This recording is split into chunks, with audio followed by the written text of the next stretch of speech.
श्री कृष्ण की समाधि तथा महान कोलाहल। वैशंपायन जी कहते हैं, जन्मेजय, तदनंतर जिनकी गति का ज्ञान होना कठिन है, वे सर्वसमर्थ सर्वव्यापी भगवान यदुनाथ गंगा जी के उत्तर तट पर उस स्थान को देखने के लिए गए जहां उन्होंने पूर्व काल में स्वयं तप किया था। उन श्री हरि ने स्वयं ही उस साक्षात तपोवन में प्रवेश किया।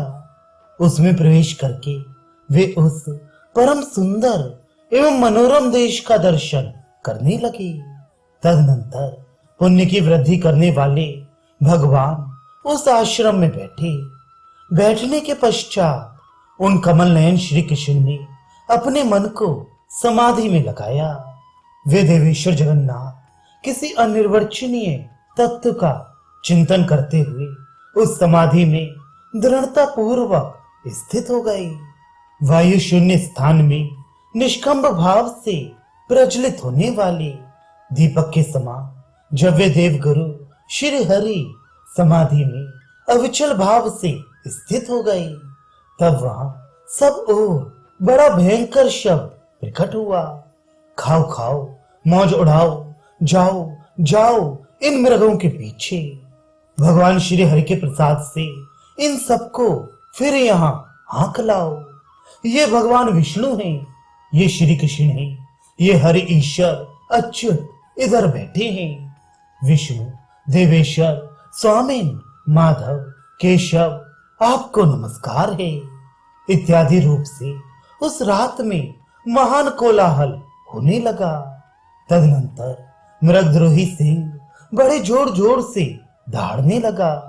राजन, मृगों के पीछे दौड़ते और भौंकते हुए कुत्तों, भयभीत मृगों, रीछों, व्याघ्रों और चिंगारते हुए हाथियों का गर्जन चारों ओर इस प्रकार गूंजने लगा, मानो प्रचंड वायु के वेग से कंपित एवं क्षुब्ध हुए महासागर का गंभीर घोष सुनाई दे रहा हो।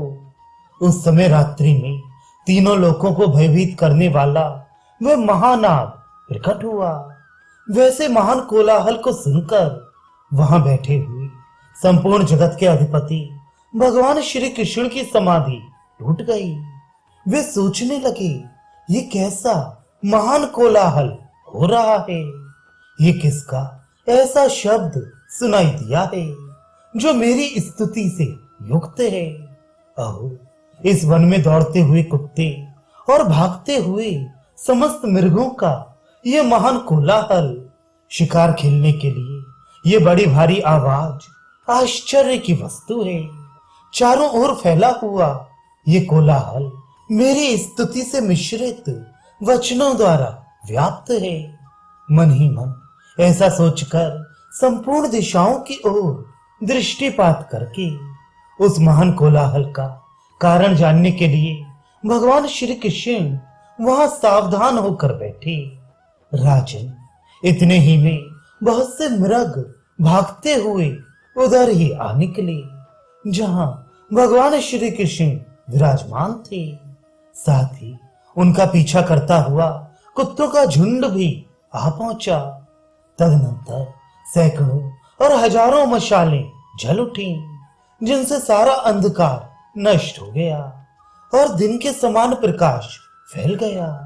तत्पश्चात वहां भूतों के समुदाय दिखाई दिए। महाभयंकर पिशाच गरजते और भांति भांति के शब्द कर रहे थे। वे कच्चे मांस खाते और बहुत सा रक्त पीते हुए वहां प्रकट हुए। उनका स्वरूप बड़ा भयंकर था। वे सभी पिशाच विकराल मुख वाले थे। राजन, कितने ही मृग उन पिशाचों द्वारा मारे गए और मारे जा रहे थे। कितने ही धराशायी हो चुके थे और बहुत से तत्काल गिर रहे थे। बाणों से घायल हुए मृग और हाथी इधर उधर भाग रहे थे। तत्पश्चात जहां भगवान श्री कृष्ण विराज रहे थे, वहां सहस्त्रों मृग लगातार भागते चले आए और देवेश्वर श्री कृष्ण को घेर कर खड़े हो गए। यह बात हमारे सुनने में आई है। जन्मेजय थोड़ी ही देर में बहुत सी विकृत आकार वाली विकराल पिशाचियां भी वहां आ पहुंची, जहां भगवान केशव विराजमान थे। वे सबके सब पुत्रवती थीं। उनके दर्शन मात्र से दूसरों के रोंगटे खड़े हो जाते थे। राजेंद्र इसी प्रकार कुत्तों का समुदाय भी वहां आकर इधर उधर विचरने लगा। तत्पश्चात उन मृगों द्वारा घिरे हुए वे विष्णु स्वरूप भगवान श्री कृष्ण उन सबको वहां आया देख महान आश्चर्य में पड़कर उन सब की ओर देखने लगे।